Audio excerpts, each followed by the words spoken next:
বংশৰ সন্ধান মই কেতিয়াও নিদিওঁ।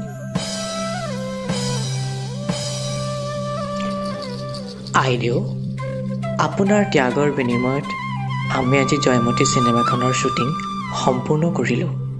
আমি আপোনাৰ ওচৰত চিৰকৃতজ্ঞ।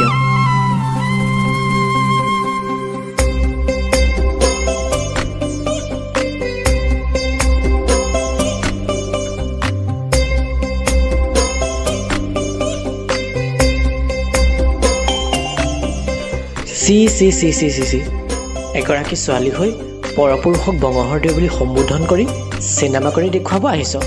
আজিৰ পৰা তই বৰ ঘৰত প্ৰৱেশ কৰিব নোৱাৰ।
আজিৰ সমাজত তাই এজনী ছোৱালী হৈ পৰপুৰুষক বঙহৰদেউ বুলি সম্বোধন কৰিছে, অভিনয় কৰিছে।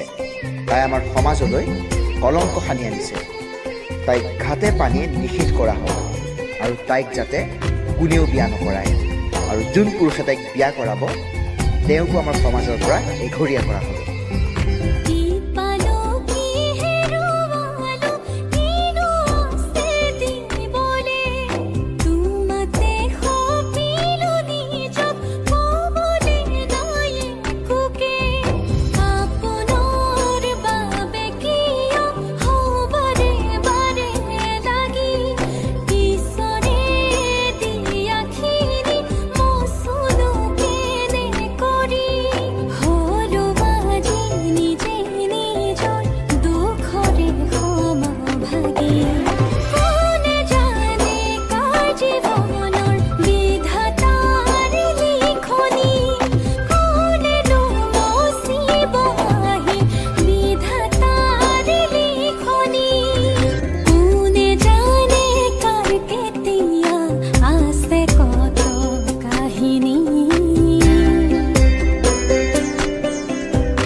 অসমৰ প্ৰথমগৰাকী নাৰী অভিনেত্ৰী আইদেউ সন্দিকৈয়ে অভিনয়ৰ নামত নিজৰ জীৱন উচৰ্গা কৰিলে।